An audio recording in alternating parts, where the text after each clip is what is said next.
नमस्कार, स्वागत, अभिवादन आपका। मैं दुर्गेंद्र चौहान हूं। बाबा साहब भीमराव अंबेडकर भारत का एक ऐसा शख्स जिनके नाम का डंका आज भी दुनिया में बजता है। भारत के संविधान निर्माता, भारत को नई दिशा देने वाले एक ऐसे नेता जिनका कोई सानी नहीं है। आज भी वो इस दुनिया में नहीं है, उनका कोई भी सानी नहीं। भीमराव अंबेडकर ने एक भारत की कल्पना की, किसी धर्म विशेष, जाति विशेष से अलग हटकर उन्होंने भारत की परिकल्पना की। और उन्होंने जब भारत की परिकल्पना की तो उन्होंने यह भी कहा था कि यहां भारत के लिए जो जातियां हैं, यहां की संप्रभुता, यहां की जो व्यवस्था है, जो एक भारत होने की बात करती हैं, वो बहुत बड़ा खतरा भी बन सकती है। तमाम तरीके से, अलग अलग तरीके से मांगे उठ रही हैं। अंत में ये सवाल उठता है कि क्या देश संविधान से चलेगा जिसे बाबा साहब भीमराव अंबेडकर ने बनाया, या फिर मनमाने तरीके से? बहुत सारे सवाल उठते हैं। कुल मिलाकर घूम फिरकर कसम भी बाबा साहब के संविधान की खाई जाती है और बाबा साहब की कसम खाई जाती है। वो एक ऐसे प्रतीक हैं भारत के जिनकी तुलना नहीं की जा सकती। आज बाबा साहब का 131वां जन्मदिन है, जयंती है। आज उन्हें पुण्य स्मरण हम सब करते हैं। के न्यूज के लाखों करोड़ों दर्शक और के न्यूज परिवार की ओर से बाबा साहब के चरणों में बारंबार नमन, शत शत नमन। आज बाबा साहब भीमराव अंबेडकर की जयंती पर हम एक सवाल उठा रहे हैं अपने खास कार्यक्रम मंथन में। आप भी मंथन कीजिएगा, आप भी चिंतन कीजिएगा कि क्या बाबा साहब के बाद और मौजूदा दौर में क्या दलितों का सही मायने में उत्थान हुआ? और मंथन में आज जिस बात का हम जिक्र कर रहे हैं, या जिस पर हम बात करने वाले हैं, वो सबसे बड़ा सवाल आज के दौर में मौजूद हो गया है कि दलितों का चेहरा कौन? 2011 की जनगणना को आधार बनाकर देखें तो भारत में 16.6% दलितों की आबादी है। अलग अलग तरीके से इतने 2011 से 2022 तक अब ये कहा जाता है कि भारत में 20 से 21% दलितों की आबादी हो गई है। सारे दल दलितों को अपना वोट बैंक मानते हैं। कहते कुछ हैं कि वो दलितों को वोट बैंक नहीं मानते, वो उनके असली हितैषी हैं, लेकिन वास्तव में आज़ादी के बाद से दलित वोट बैंक ही रहे हैं। पहले कांग्रेस, उसके बाद क्षेत्रीय दल और अब भारतीय जनता पार्टी। दलित, जो दलित है, ये दलित शब्द कहां से आया? इस शब्द की उत्पत्ति ये उन लोगों के लिए इस्तेमाल किया गया जो सामाजिक रूप से अस्पृश्य बना दिए गए, सामाजिक रूप से जिनको नीच कहा गया, सामाजिक रूप से जिनका शोषण किया गया। जब सामाजिक शोषण होगा तो जाहिर सी बात है उसकी आर्थिक स्थिति अपने आप बदतर रहेगी। उनके मन में बार बार बार यही कहा गया कि तुम दलित हो, तुम दलित हो, तुम दलित हो, तुम अछूत हो, तुम सूद हो। इस तरीके की तमाम बातें इतने दिनों से उनके लिए कही जाती रही। बाबा साहब भीमराव अंबेडकर और ज्योतिबा फुले भारत के इतिहास में दलित उत्थान के लिए इन दो बड़े नामों के बाद अगर किसी का नाम आता है तो वो हैं मान्यवर कांसीराम। मान्यवर कांसीराम भी अब इस दुनिया में नहीं है। एक ऐसे नेता के रूप में उनको जाना जाएगा कि दलितों में राजनीतिक चेतना पैदा करने का काम मान्यवर कांसीराम ने किया। और कांसीराम के बाद अगर किसी का नाम आता है तो वो है रामविलास पासवान। वो भी इस दुनिया में नहीं है। पिछले दिनों कोरोना के दौरान उनका निधन हुआ, कोरोना काल में उनका निधन हुआ। एक बहुत अपूर्णीय क्षति। वो भी एक दलित, बड़े दलित नेता के रूप में माने जाते हैं। इसके अलावा अगर भारत में देखें तो आरपीआई है, रामदास आठवले, और अंबेडकर जी के पौत्र वो भी दलित पार्टी चलाते हैं। लेकिन बहुत सारे परिवेश में अगर हम चर्चा कर रहे हैं कि भाई राजनीतिक चेतना, दलित कब राजनीतिक रूप से चैतन्य होगा, भीमराव अंबेडकर के बाद तमाम ऐसा समय आया, लेकिन राजनीतिक चेतना मान्यवर काशीराम ने दी।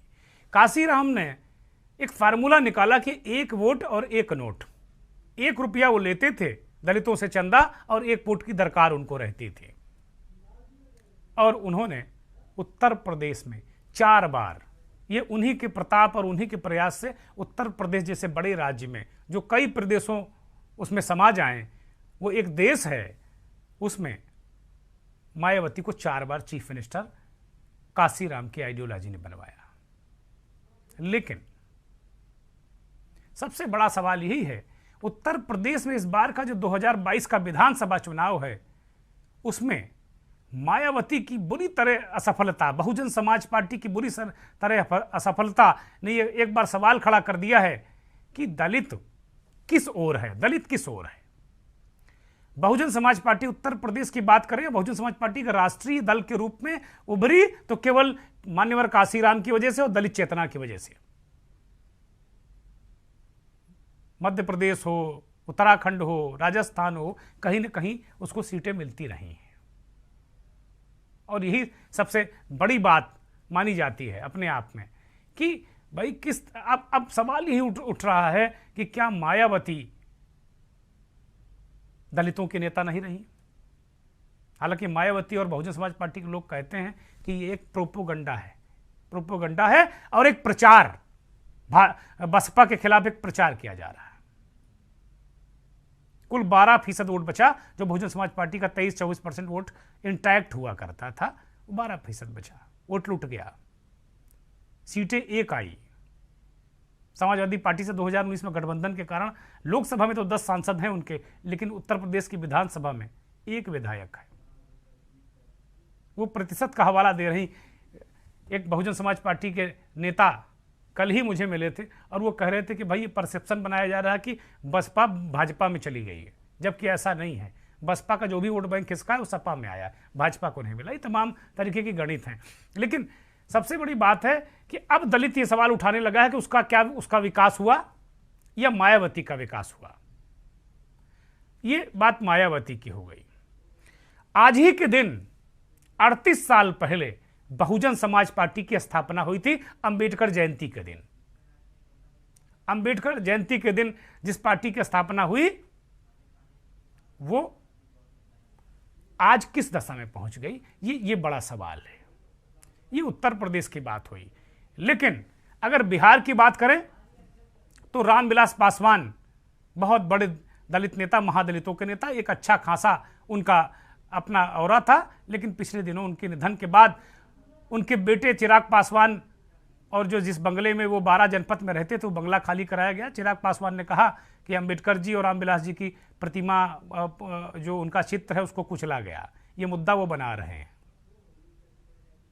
ये दलित नेता के रूप में। तीसरे एक दलित नेता उत्तर प्रदेश में जन्मे, चंद्रशेखर आजाद उर्फ चंद्रशेखर रावण।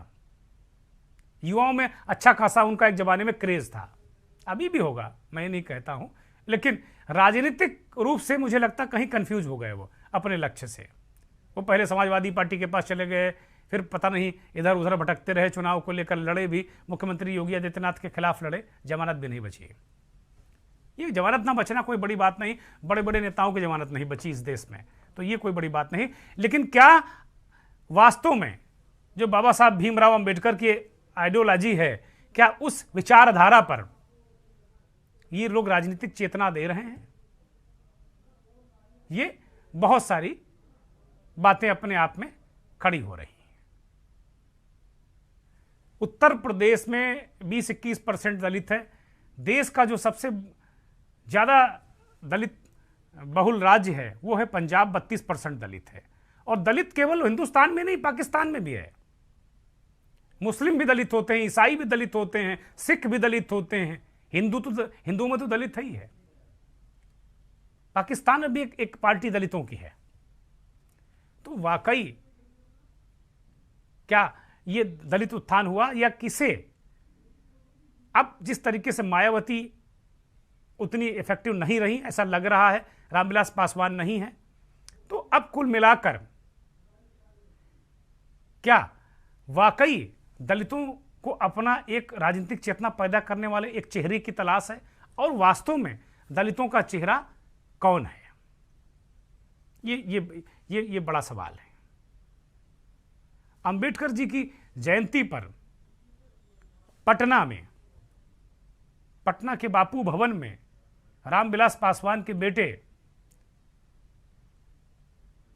चिराग पासवान ने एक सभा की और उसमें प्रस्ताव पारित करके स्वर्गीय रामविलास पासवान को भारत रत्न देने की मांग कर डाली और दलितों के तमाम नेताओं से इस पर मुहर लगा ली। जरा चिराग पासवान को सुनिए।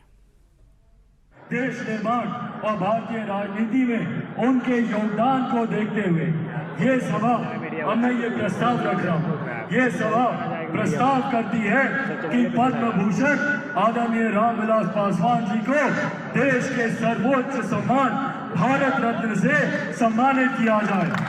आप सबकी सहमति है? सबकी सहमति?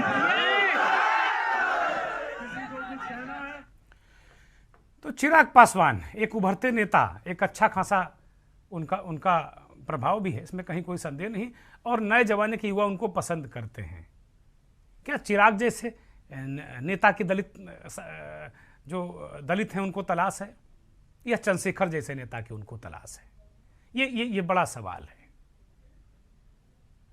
अखिलेश यादव आज मैनपुरी में पहुंचे और उन्होंने संविधान बचाओ, बाबा साहब के जन्मदिन को समाजवादी पार्टी संविधान बचाओ के रूप में मनाती है, भारतीय जनता पार्टी संविधान दिवस के रूप में मनाती है। मैनपुरी पहुंचे, उन्होंने कहा कि भाई हमारे चुनाव में काशीराम के अनुयायियों ने बहुत सारा वोट दिया समाजवादी पार्टी को, इसीलिए पार्टी मजबूत स्थिति में रही। और उन्होंने आह्वान किया कि अम्बेडकरवादी और समाजवादी एक साथ आ जाएं।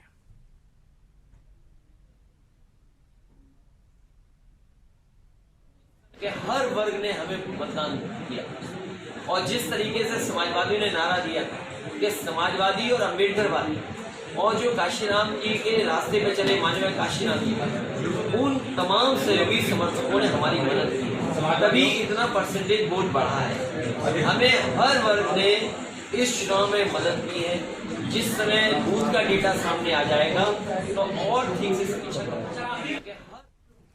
अखिलेश यादव ने कहा कि भाई समाजवादी को अम्बेडकरवादियों ने, यानी जो काशीराम जी के अनुयायियों ने अच्छा खासा समाजवादी पार्टी को वोट दिया, इसीलिए हमारी स्थिति काफ़ी अच्छी हुई। ये अच्छी बात है। प्रधानमंत्री नरेंद्र मोदी ने इससे पहले भीमराव अंबेडकर जी को श्रद्धांजलि दी। वो तस्वीरें आपके सामने हैं। वेंकैया नायडू राष्ट्रपति भी और पूरे देश ने, कृतज्ञ राष्ट्र ने बाबा साहब को याद किया, हृदय से याद किया, तहे दिल से याद किया। प्रधानमंत्री उनको नमन करने गए और उसके बाद एक प्रार्थना सभाएं और तमाम तरीके की जो आयोजन हुए वो हुए। दिल्ली के मुख्यमंत्री अरविंद केजरीवाल ने यहां तक कह दिया कि बाबा साहब चाहते थे कि लोग शिक्षित हों, तभी बाबा साहब के सपनों का भारत बनेगा। एक कार्यक्रम में बाबा साहब को श्रद्धांजलि देने के लिए कार्यक्रम दिल्ली सरकार ने आयोजित किया और युवाओं को, दलित वर्ग के युवाओं को उन्होंने सम्मानित किया, प्रोत्साहित किया, उनके लिए योजनाएं उनको बताई कि भाई आप किस तरीके से अपना उत्थान कर सकते हैं। अरविंद केजरीवाल को सुनना महत्वपूर्ण है। जय भीम, जय भीम, जय भीम। हम लोग यहाँ हर्षोल्लास से उनका जन्मदिन मनाने के लिए एकत्रित हुए हैं। अभी हमने इतना शानदार कार्यक्रम देखा बाबा साहब की याद में। उन सभी कलाकारों को मैं बहुत बहुत बधाई देना चाहता हूं जिन्होंने ये कार्यक्रम किया। बचपन से मैं बाबा साहब का बहुत बड़ा भक्त रहा हूं। उनके जीवन को, उनके विचारों को मैंने कई कई बार पढ़ा है, और जितनी बार मैं पढ़ता हूं उतनी बार मेरे मन में ये संकल्प और दृढ़ होता है कि पिछले 200-250 साल के अंदर जितने महापुरुष इस देश ने पैदा किए, उनमें शायद सबसे सर्वश्रेष्ठ बाबा साहब अंबेडकर थे। तो केजरीवाल ने कहा कि भाई पढ़ाओ, अगर वास्तव में बाबा साहब के अनुयायी हो तो पढ़ो और पढ़ाओ। ये सभी सरकारों को ऐसा करना चाहिए कि शिक्षा, बाबा साहब जिन परिस्थितियों में पैदा हुए, सामाजिक रूप से उनका किस तरह तिरस्कार हुआ, और उस तिरस्कार का जवाब उन्होंने शिक्षा से दिया, पढ़ लिख कर दिया। ये सबसे बड़े हिमायती थे, और शिक्षित होना सबसे बड़ा उत्थान है। मंथन में हम आज सवाल लेकर आए हैं कि क्या दलितों को, भारत के जो दलित हैं, क्या उनको एक चेहरे की तलाश है? राजनीतिक चेतना देने वाले एक और व्यक्ति की, किसी की तलाश है? क्योंकि जिन लोगों ने राजनीतिक रूप से उन्हें जागृत किया, चाहे मान्यवर काशीराम रहे हों, चाहे रामविलास पासवान रहे हों, और जो इसके आदि पुरुष माने जाते हैं बाबा साहब भीमराव अंबेडकर, वो अब तीनों दुनिया में नहीं हैं। और इस बीच ऐसा लगने लगा है कि दलितों की चेतना, उनकी राजनीतिक हिस्सेदारी का आंदोलन कमजोर पड़ रहा है। ऐसा मानने लगे हैं लोग। दलितों के बीच अगर आप बात करेंगे तो अब वो कहीं ना कहीं कन्फ्यूजन में है, और अब उनके वोटों की छीना झपटी ज़्यादा दिखती है। देश के जाने माने दलित चिंतक डॉक्टर लालजी वर्मा हमारे साथ जुड़ गए हैं। वर्मा जी, बहुत बहुत स्वागत, अभिनंदन आपका। और युवा दलित चिंतक छेदी खोटे, बहुजन मुक्ति आंदोलन से जुड़े हैं छेदी खोटे, और युवा हैं, ये इनके मन में क्या है, इसीलिए हमने एक जाने माने दलित चिंतक लालजी वर्मा जी को आमंत्रित किया, और एक युवाओं के मन में क्या चल रहा है, उनकी मन की बात जानने के लिए हमने छेदी खोटे जी को आमंत्रित किया। दोनों महानुभावों का बहुत स्वागत, और बाबा साहब भीमराव अंबेडकर जयंती की बहुत बहुत शुभकामनाएं, ढेर सारी शुभकामनाएं। आप बधाई आपको भी। डॉक्टर लालजी वर्मा जी, एक ऐसा एक परसेप्शन बन रहा है कि दलितों को अब एक चेहरे की तलाश है, और जो राजनीतिक रूप से उन्हें जहां तक वो डेवलप होकर आ गए हैं, अब यहां से एक अलग तरीके से वो टेक ऑफ करें, ऐसा लग रहा है। आपके विचार? मैं डॉक्टर लालजी प्रसाद निर्मल, माफ कीजिएगा, मैं करेक्ट कर रहा हूं, लालजी प्रसाद निर्मल जी। देखिए, यह कहना उपयुक्त नहीं है कि दलित आंदोलन भटक गया है या दलितों के वोटों का बिखराव हो गया है।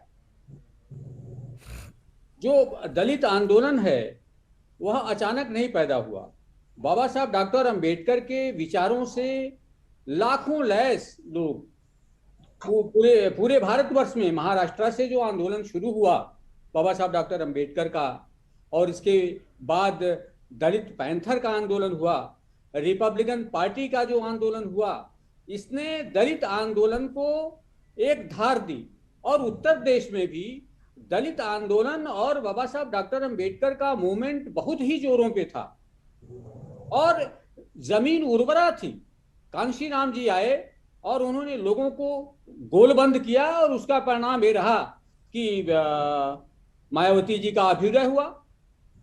लेकिन मुझे कहने में यह गुरेज नहीं है कि मायावती जी का जो कांशीराम जी का जो उत्तराधिकार का निर्णय था वह कदाचित उचित नहीं था, और मायावती जी ने कांशीराम जी की उस विरासत को समाप्त कर दिया जो बाबा साहब डॉक्टर अंबेडकर की विचारधारा थी, बाबा साहब डॉक्टर अंबेडकर का जो दर्शन था। आपको मैं बता दूं मायावती पे जो आरोप लगते हैं, दलित उनसे हटा क्यों?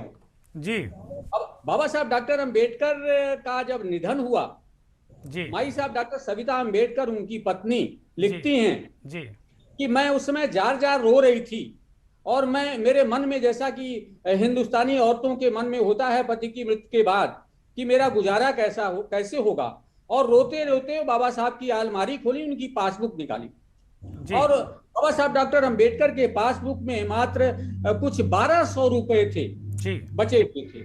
आप सोचिए, भारतीय संविधान को लिखने वाला रचनाकार, देश का इतना बड़ा लीडर, और उसके बैंक खाते में 1200 रुपए। और मायावती ने दौलत का पहाड़ खड़ा कर लिया, टिकट बेचने का काम शुरू किया। और देखिए, यह तो होना ही था। धीरे धीरे जो जाति भेद की भी राजनीति उन्होंने शुरू की। कुछ जातियों को उन्होंने महत्व दिया, कुछ जातियों को, ये तो भटकाव जो है, बसपा का में भटकाव तो शुरू हो गया था बहुत पहले से। और जब उनके कोर वोटर ने देखा कि मायावती तो कांशीराम जी के मिशन से हट गई हैं, बाबा साहब डॉक्टर अंबेडकर के मिशन से हट गई हैं, तो फिर उनका मोह भंग हुआ। और मोह भंग होने के बाद, देखिए, मैं आपको साफ बता देना चाहता हूं कि जो दलितों के अंदर जो जागरूकता है, जो बाबा साहब डॉक्टर अंबेडकर के विचारों को लेकर के जो उनके अंदर ऊर्जा भरी है, अब दलितों को कोई भी राजनीतिक पार्टी बरगला नहीं सकती। जो दलितों के मुद्दे उठाएगा, जो बाबा साहब डॉक्टर अंबेडकर को सम्मान देगा, जो दलितों को रोजगार परक बनाएगा, वह उनका नेता होगा। और वह कोई भी हो सकता है। भारतीय जनता पार्टी ने, आप देखिए, भारतीय जनता पार्टी ने बाबा साहब डॉक्टर अंबेडकर को सम्मान दिया, पंचतीर्थ बनाए। बाबा साहब डॉक्टर अंबेडकर जहां पे शिक्षा लिए थे, 10 king Sendri road, London, 40 crore रुपए में नीलाम हो रहा था। कोई मायावती बचाने नहीं आई, कोई अखिलेश यादव बचाने नहीं आया, कोई सोनिया गांधी, प्रधानमंत्री नरेंद्र मोदी जी आते हैं, बयान देते हैं और महाराष्ट्र के सांस्कृतिक मंत्री को लंदन भेजते हैं और 40 करोड़ रुपए में वो बंगला खरीदा जाता है और आज एक देश का अंतरराष्ट्रीय स्तर का म्यूजियम बना है। इसी प्रकार से और भी हमारी दीक्षा भूमि है, चैत्य भूमि है, 26 अलीपुर रोड है, उसका डेवलपमेंट हुआ, वहां स्मारक बने। इसके अलावा आप देखिए, हमारी जो भारतीय जनता पार्टी की जो आवास योजना है, उज्ज्वला है, सौभाग्य योजना है, आयुष्मान भारत आदि जो योजनाएं हैं, उसके लाभार्थी कौन हैं? उसके लाभार्थी 70 से 80% दलित समाज के लोग हैं। ये काम तो लालजी, निर्मल जी, ये काम तो कांग्रेस भी करती रही है। नहीं, देखिए, कांग्रेस के जमाने में जो भी सरकारी योजनाएं थी, वे उन तक, गांव तक नहीं पहुंच पाई। आज किसी भी गांव में चले जाइए, दलितों को पट्टे बड़े पैमाने पे कांग्रेस ने दिए जमीनों पे, ऐसा थोड़ी है भाई। आप भी पुराने नेता हैं, ऐसे कह सकते हैं। नहीं, सभी दलितों को पट्टे नहीं दिए। तो क्या भारतीय जनता पार्टी ने सभी दलितों को पट्टे दे दिए? सभी दलितों को, लगभग सभी दलितों को, जो भूमिहीन थे, जिनके पास मकान नहीं, आवास दे दिया उनको। और जिनके पास जमीनें नहीं थी, आप हमारा संकल्प पत्र देखिए, आज मुख्यमंत्री योगी आदित्यनाथ ने कहा है। मैं भारतीय जनता पार्टी के नेता लालजी निर्मल साहब से नहीं बात कर रहा हूं, मैं एक दलित चिंतक के रूप में आपसे बात कर रहा हूं कि क्या भारतीय जनता पार्टी, क्या जो दलितों को, जैसे आपने कहा कि मायावती ने आंदोलन को दूसरे शब्दों में कहा कि बेच दिया, कांशीराम का आंदोलन और मान्यवर कांशीराम का आंदोलन और बाबा साहब के विचार, उनको तिलांजलि देके उन्होंने जेब भरी और आंदोलन को बेच दिया जी। तो अब क्या दलित भारतीय जनता पार्टी में अपना हित समझ रहा है, या भारतीय जनता पार्टी में उसको राजनीतिक चेतना मिल गई है? क्या भारतीय जनता पार्टी ने उस तरह की व्यवस्था कर दी कि उसको अपने राजनीतिक चेतना के लिए किसी लीडर की तलाश नहीं है? जवाब देना चाहूंगा, दलित किसके पास जाए? कांग्रेस के पास जाकर के देख लिया उसने।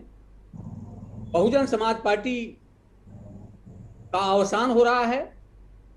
और अखिलेश यादव की आप बात कर रहे थे, समाजवादी पार्टी, मैं आपको बताना चाहता हूं कि ये जो बसपा से टूटे हुए लोग अखिलेश यादव के पास गए, वे कोई लीडर नहीं थे। आप दूसरे शब्दों में अगर आप आम जनता से पूछिए तो वो बताएंगे कि वो तो सिर्फ वसूली एजेंट थे मायावती के, उनके पास जनाधार कहां था। और कोई भी अंबेडकरवादी अखिलेश यादव के पास क्यों जाएगा? चंद्रशेखर रावण भी गए, रोए वहां पे। क्यों? जिस पार्टी ने बाबा साहब डॉक्टर अंबेडकर के प्रदत्त संविधान के तहत रिजर्वेशन का बिल फाड़ दिया हो पार्लियामेंट में। आपको पता है जब भारत का संविधान बन रहा था और उस समय जब आरक्षण का मामला जो सलाहकार सब कमेटी थी उसके पास गया, तो मौलिक अधिकारों में वह जो आरक्षण था वो बनने से रोक दिया गया था, एक वोट के अंतर से, एक मत के अंतर से। फिर बाबा साहब डॉक्टर अंबेडकर ने सामाजिक शैक्षिक पिछड़ेपन के आधार पर आरक्षण की व्यवस्था कराई, जो कि राज्यों के प्रतिनिधित्व की अपर्याप्तता। ठीक बात है, ठीक बात है। बड़ा बड़ा अहम बात आपने कही, इस पर आपके पास आएंगे। डॉक्टर लाल जी, बस 1 मिनट आपको रोकूंगा और इस चर्चा में हम शामिल करेंगे छेदी खोटे को, जो युवा हैं, दलित वर्ग से आते हैं, दलित चिंतक भी हैं। छेदी खोटे जी, क्या आपको लग रहा है कि भारतीय जनता पार्टी में जो युवा नेतृत्व है दलितों का, वो अपने आप को जो अपना चेहरा, अपना अस्क, अपना सब कुछ क्या भारतीय जनता पार्टी में देख रहा है, या जो युवा दलित उसके मन में क्या है, क्या वो सोच रहा है, किसी नई लीडरशिप की तलाश में है? सबसे पहले डॉक्टर BR अम्बेडकर जी के 131वें जन्म जयंती के अवसर पर सभी को बधाई देता हूं आपके चैनल के माध्यम से, और आपको भी धन्यवाद ज्ञापन करना चाहूंगा जो मुझे इस चर्चा में शामिल किया। जहां तक भारतीय जनता पार्टी का सवाल है, तो भारतीय जनता पार्टी का चरित्र जो रहा है, जो उनका इतिहास रहा है, वो हम लोगों को जानने और समझने की जरूरत है। आज क्या वजह है कि डॉक्टर बाबा साहब अम्बेडकर का नाम भारतीय जनता पार्टी बड़े पैमाने पे लेने का काम कर रही? उसके पीछे रीजन है, अगर आप इतिहास में जाते हैं, पीछे जाते हैं, तो यही RSS के लोगों ने 11 दिसंबर 1949 को दिल्ली के रामलीला मैदान में डॉक्टर अंबेडकर के पुतले जलाए थे। और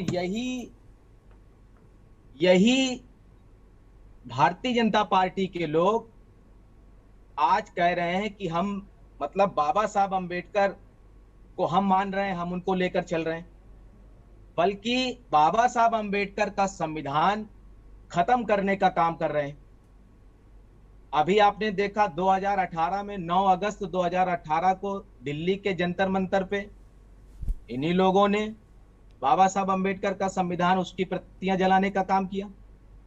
देश में जहां तक दलितों की बात है, तो सर मेरा ये कहना है कि भारत में दलित कोई है नहीं, और दलित जो है वो असंवैधानिक शब्द है। कॉन्स्टिट्यूशन में, संविधान में कहीं पर भी दलित नहीं है। शेड्यूल कास्ट है, अनुसूचित जनजाति है।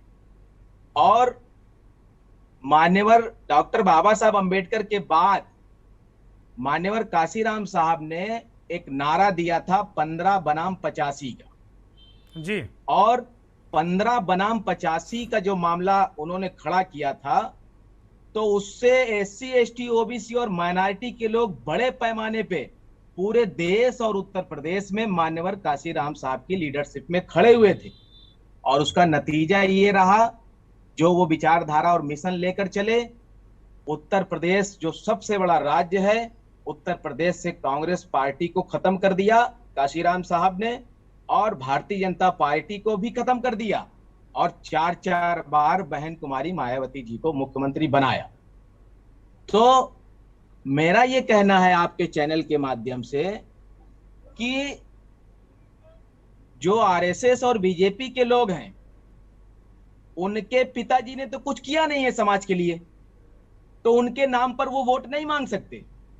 वो मांगेंगे समाज में जाकर SC ST OBC और दलितों के बीच, जैसा आप कह रहे हैं मैं दलित नहीं मानता, वो दलितों के बीच जाएंगे कि गुरु गोलवलकर के नाम पर वोट मांगेंगे, क्योंकि उनके पिताजी ने समाज में कुछ किया नहीं है, इसलिए वो बाबा साहब अंबेडकर की जय जयकार कर रहे हैं। केवल और केवल वोट बैंक का मामला है, वोट लेने का मामला है और गुमराह करके वोट लेने का ठीक मामला बात है, ठीक बात है शेदी भाई, बिल्कुल ठीक बात है।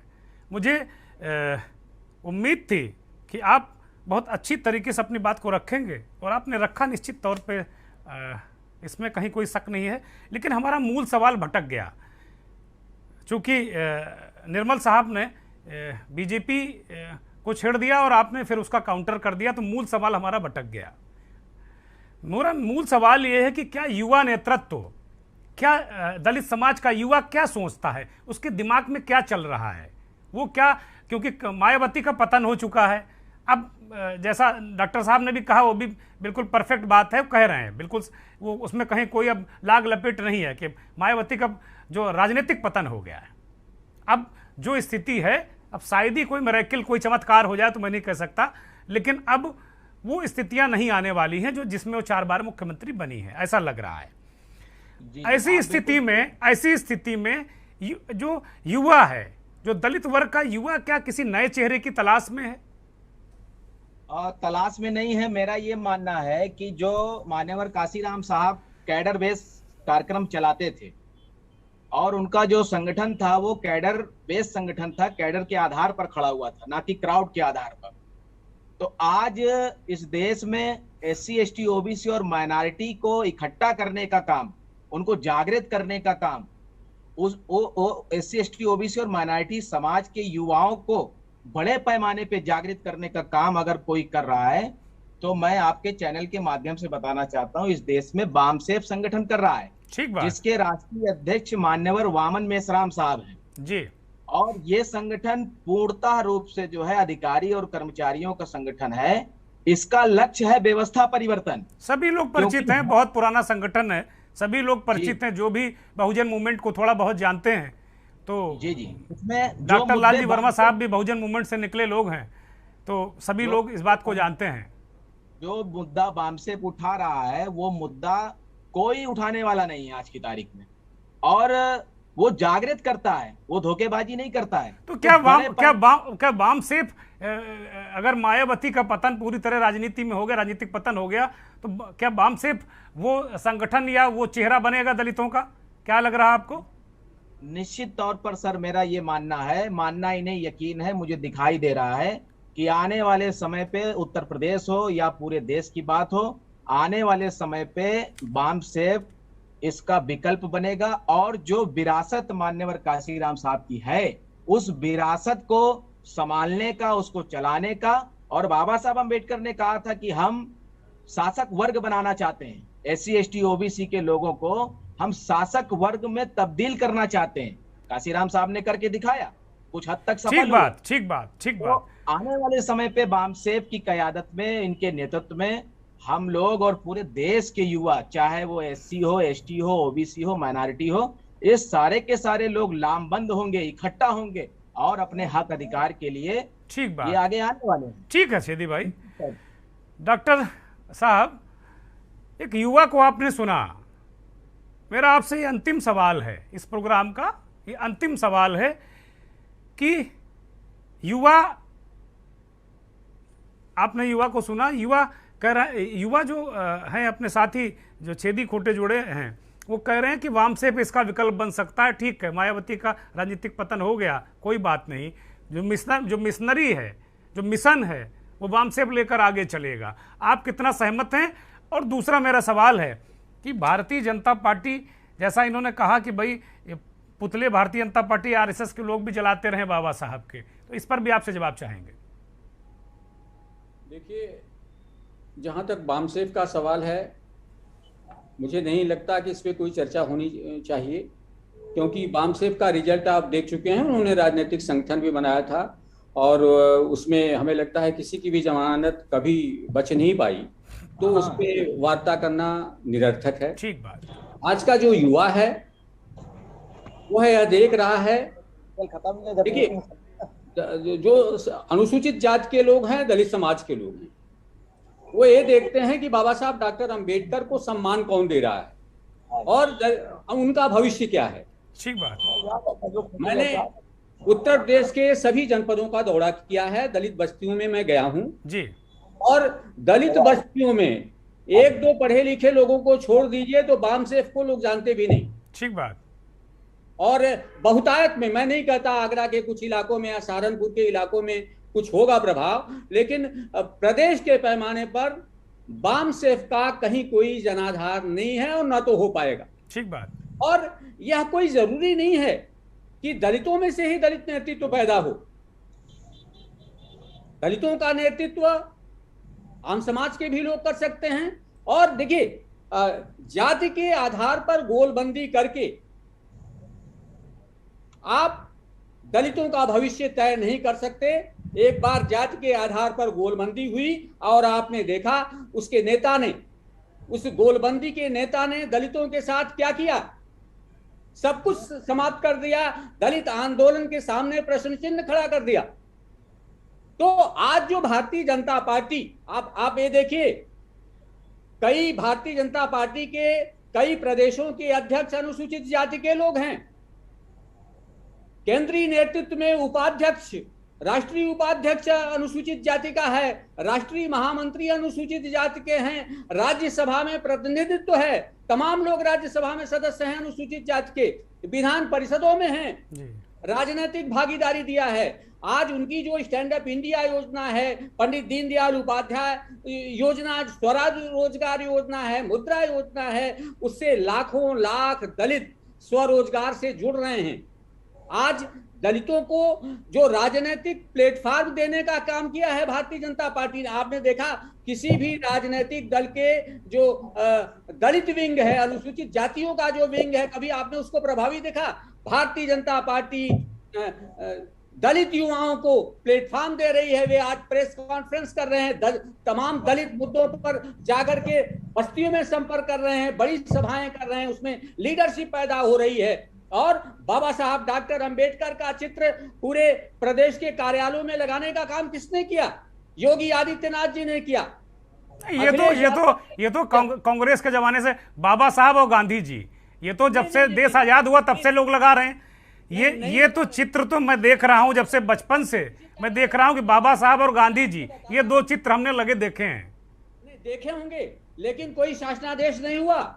हमने शासनादेश लागू किया और सभी कार्यालयों में लगवाया। प्रदेश ठीक बात है, ठीक बात है। बहुत बहुत शुक्रिया डॉक्टर लालजी निर्मल साहब, आपका बहुत शुक्रिया। छेदी खोटे जी भी आपका भी बहुत बहुत धन्यवाद, बहुत शुक्रिया।